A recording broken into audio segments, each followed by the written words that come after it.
দুরন্ত স্বাস্থ্য দুরন্ত মন। স্বাগত জানাচ্ছি দুরন্ত স্বাস্থ্য দুরন্ত মন অনুষ্ঠানে। আজকে কথা বলবো নতুন ভাই বোনের আগমনে শিশুর মনে প্রভাব নিয়ে। এই বিষয়ে কথা বলার জন্য আমাদের সাথে আছেন কাউন্সেলিং সাইকোলজিস্ট এবং সাইকোথেরাপিস্ট নুজাতি রহমান। আপা, আপনাকে স্বাগত জানাচ্ছি। কেমন আছেন? আমি খুব ভালো আছি। আপনি ভালো আছেন? জি, আমি ভালো আছি।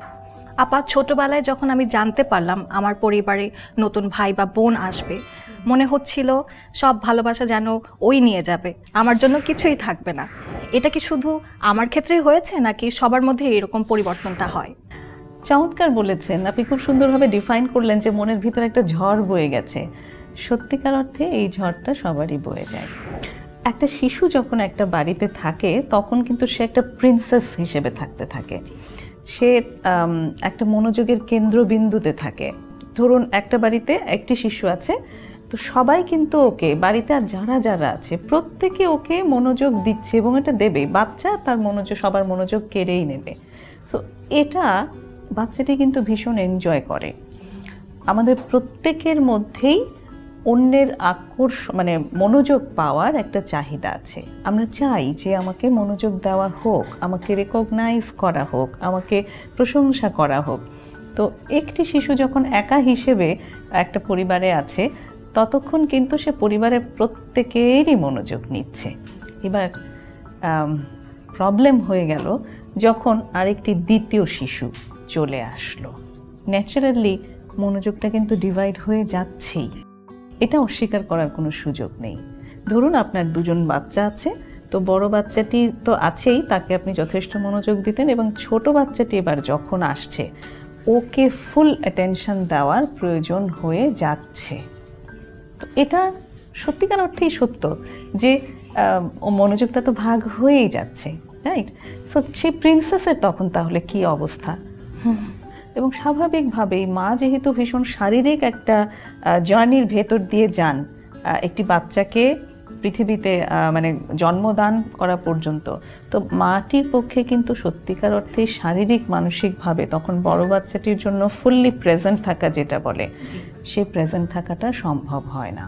এখানে আরেকটু অ্যাড করতে চাই আমি, সেটা হচ্ছে যে এই যে ঝড়, এই ঝড় কিন্তু এক এক বয়সের বাচ্চার এক এক রকমভাবে হয়। যেমন ধরুন যে বাচ্চাটির বয়স 3 বা 4, ওর ঝড়টা একরকম হবে, বা ঝড়ের যে প্রকাশ সেই প্রকাশটা একরকম হবে। কিন্তু যে বাচ্চাটির বয়স 7, 8, 9 বা 10, সেই বাচ্চাটির কিন্তু এই প্রকাশটি আরও ভিন্নভাবে হবে।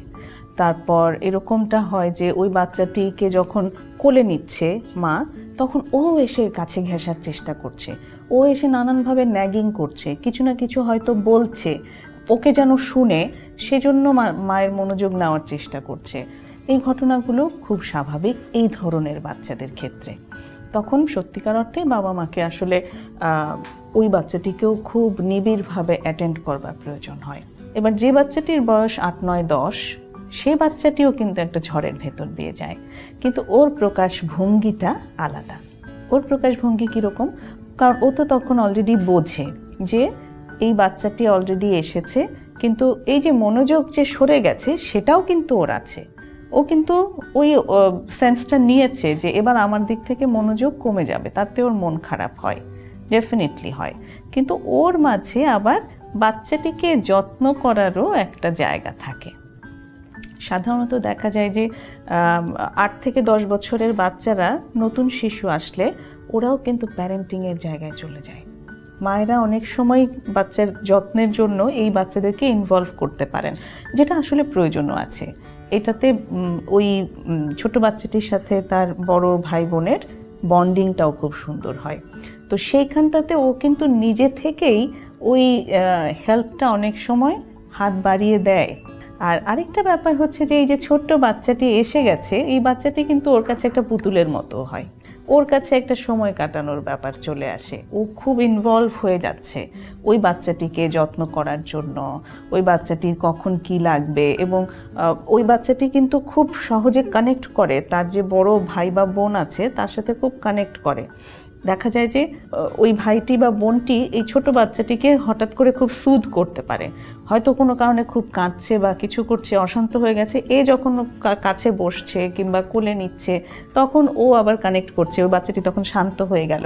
এটা কিন্তু ওই বড় বাচ্চাটির জন্য একটা বড় মোটিভেশনের জায়গা। ও ফিল করতে থাকে যে আমাকেও নিচ্ছে, ভালোভাবে নিচ্ছে, আমি ওর বোন বা আমি ওর ভাই। তো ওই জায়গাটাতে ওরও কিন্তু একটা পুতুল খেলার একটা ব্যাপার থাকে।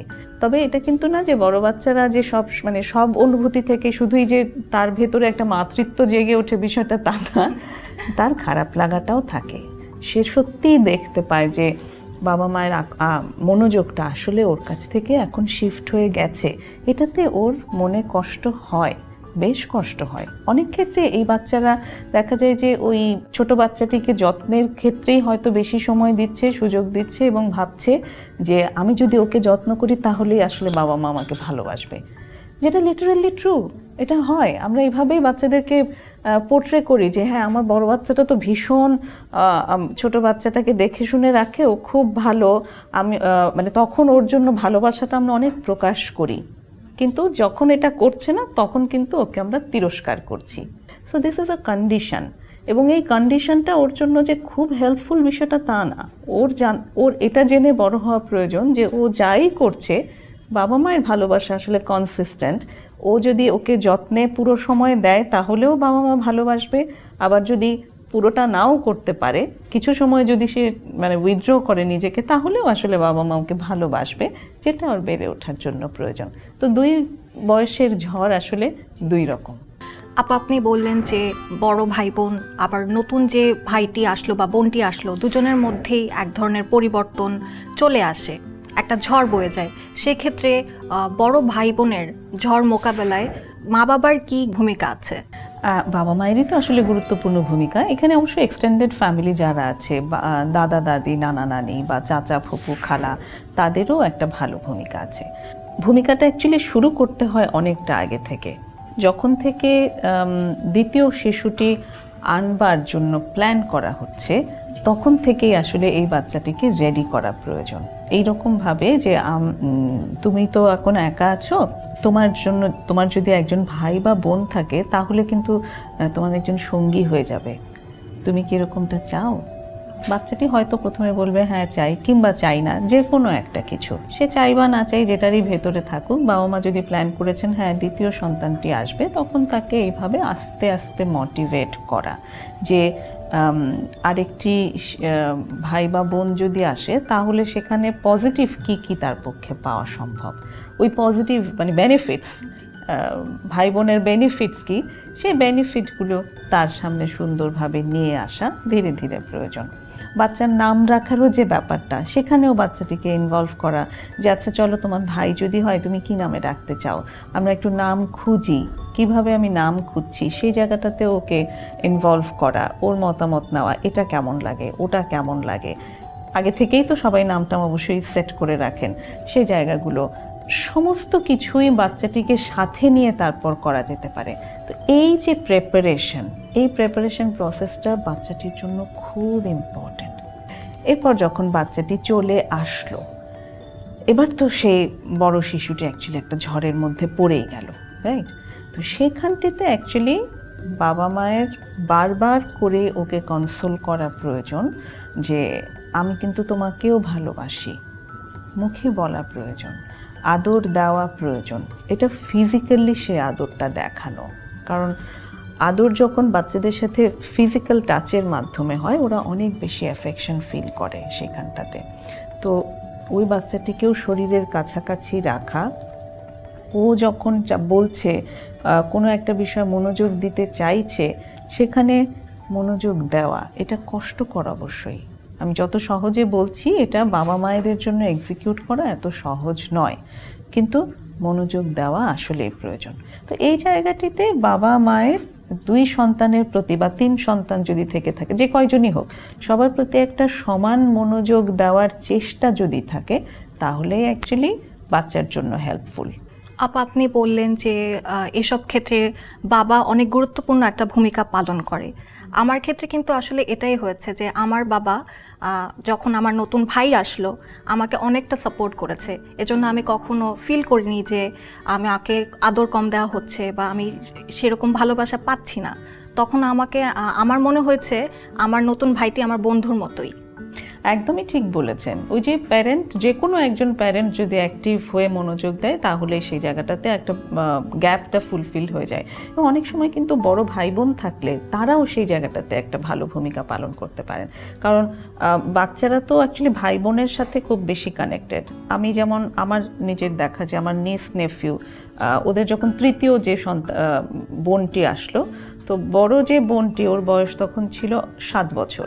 তো ওই বড় বোনটি কিন্তু নিজেকে মানিয়ে নিয়েছে এবং সে যে মাঝের যে ভাইটি যার কথা বললাম 4 বছর ছিল, ওকে কিন্তু অনেক সময় সাহায্য করেছে। এই যে 4 বছরের ভাই, ও কিন্তু 7 বছরের বোনের দ্বারা ভীষণ প্রভাবিত। এবং এটা থাকে যে 3-4 বছর বা 5 বছর পর্যন্ত বাচ্চারা তার যে বড় ভাই বোন থাকে তাকে ভীষণ ফলো করে এবং বড় ভাই বোন তার কাছে ভীষণ একটা ভরসার জায়গা থাকে। তো সেখানে বড় ভাই বোনটি কিন্তু একটা ভালো ভূমিকা পালন করেন যে এই বাচ্চাটিকে কিভাবে, যে ছোট সেই বাচ্চাটিকে কিভাবে অ্যাডপ্ট করতে সে সাহায্য করবেন। তো সবাই যদি মিলে একটু চেষ্টা করা হয়, মনোযোগ দেওয়া হয়, তাহলে অ্যাকচুয়ালি বাচ্চাটির জন্য মানিয়ে নেওয়া সহজ। আপা, আপনি বললেন যে শিশুরা মানসিকভাবে বিপর্যস্ত ফিল করে, অসহায় ফিল করে, মাঝে মাঝে অ্যাগ্রেসিভ বিহেভিয়ারও করে। সেক্ষেত্রে পরবর্তীতে কোনো মানসিক রোগে আক্রান্ত হওয়ার সম্ভাবনা থাকে কি? হ্যাঁ, ডেফিনেটলি। এই ধরনের সিমটমের ভেতর দিয়ে যেতে থাকলে সে কোনো মানসিক রোগের দিকেও যেতে পারে। অনেক সময় সেটা কন্ডাক্ট ডিসঅর্ডার হিসেবে ডায়াগনোসিস করা হয়, এটা একটা। তারপর খুব জেনারেলি তার ভেতরে জেনারেলাইজড অ্যাংজাইটি ডিসঅর্ডার গ্রো করতে পারে।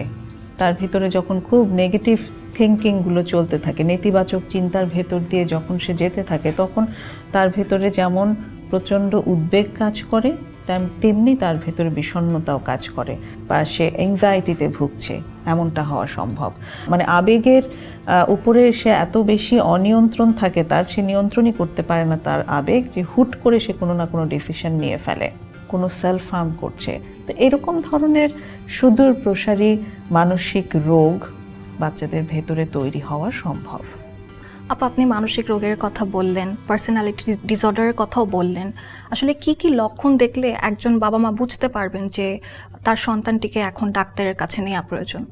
আমরা কিছু অলরেডি বলেছি।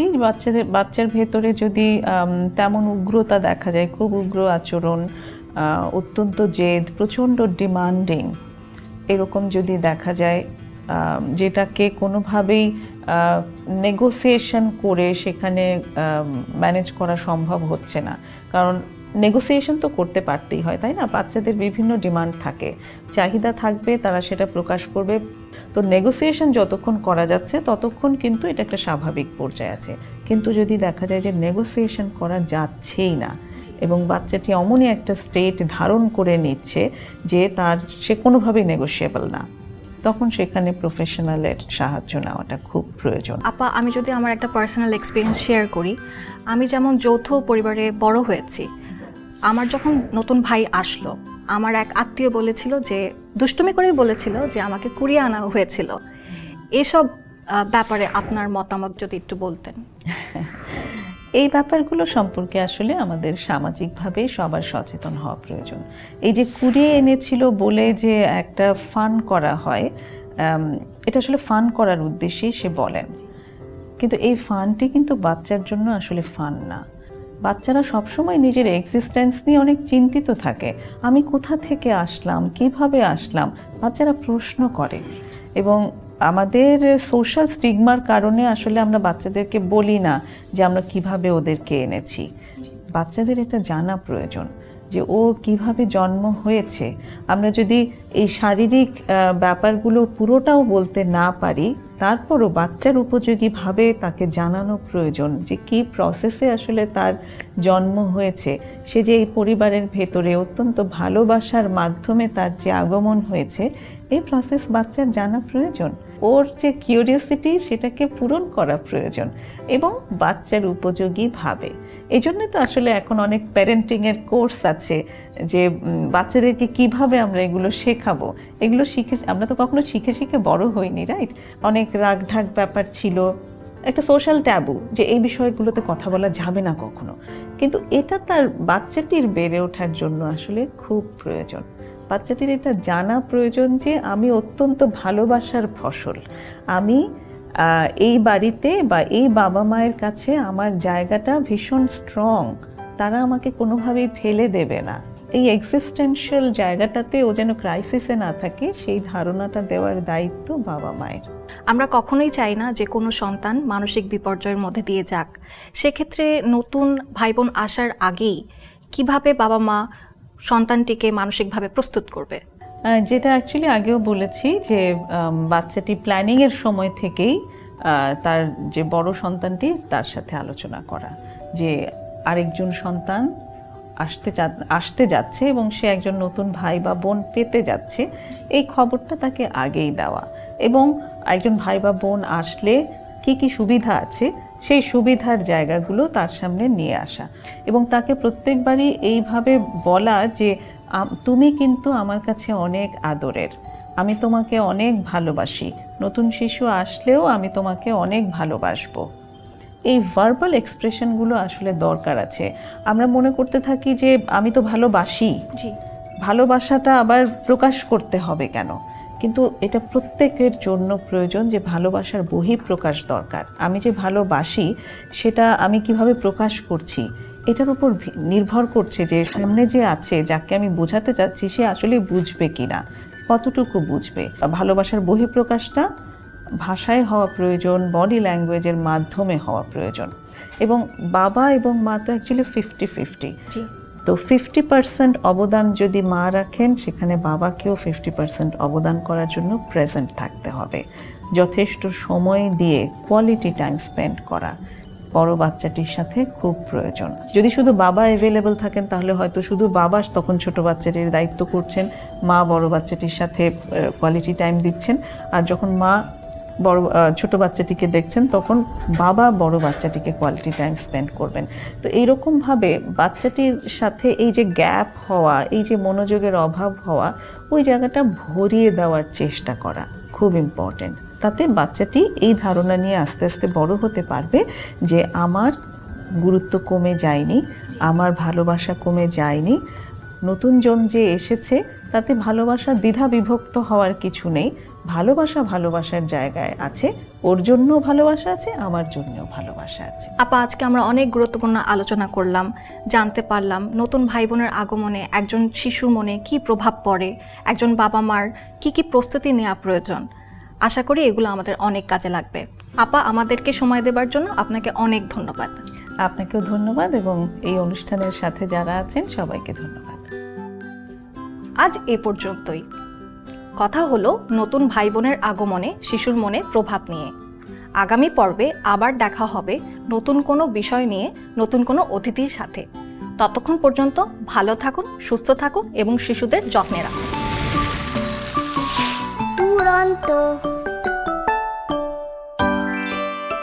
ফেসবুকে ফলো করো এবং ইউটিউবে সাবস্ক্রাইব করো দুরন্ত টিভি।